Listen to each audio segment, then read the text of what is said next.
It was the late Matthew Perry's beloved character Chandler who uttered the last line on Friends when the final episode of the beloved NBC show, called The Last One, aired May 6, 2004. And that wasn't a coincidence.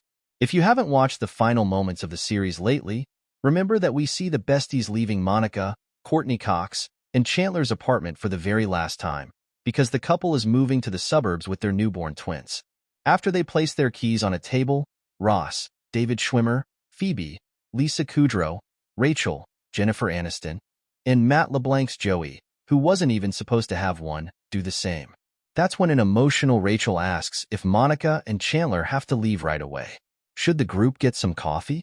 Sure, Chandler says, winding up his deadpan final line, where? The audience laughs loudly, knowing that the friends spent endless hours at their local coffee shop, Central Perk, throughout the years.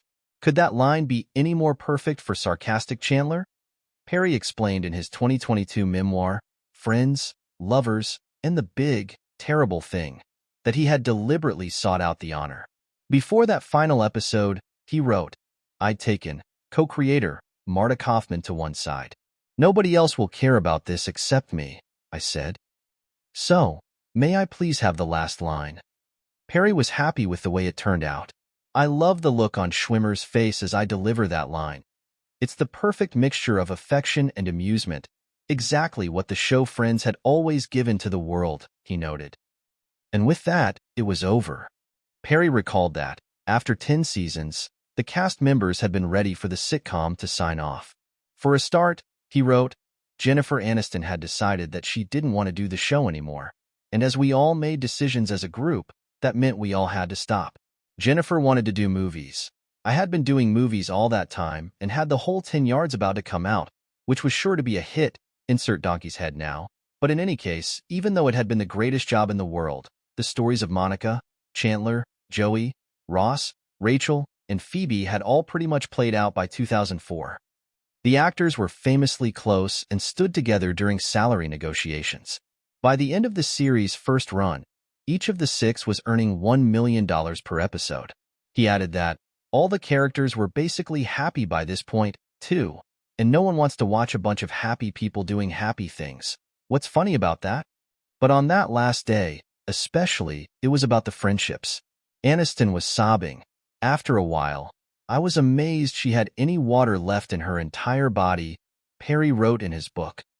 Even Matt LeBlanc was crying. But I felt nothing.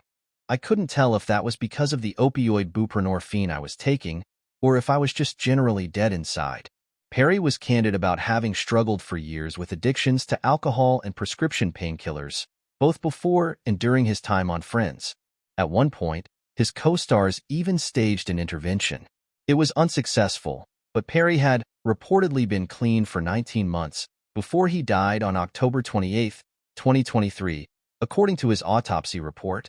His death was ruled an accident caused by acute effects of ketamine, which Perry had been receiving through ketamine infusion therapy, although his last treatment had been more than a week before his death. The report listed drowning, coronary artery disease, and effects of buprenorphine, which treats opioid addiction, as factors. Of course, Perry's former cast members were devastated. The 5 remaining Friends released a joint statement, which said they were taking time to grieve their unfathomable loss. When they later released personal statements, Aniston's read, We were always the 6 of us. This was a chosen family that forever changed the course of who we were and what our path was going to be.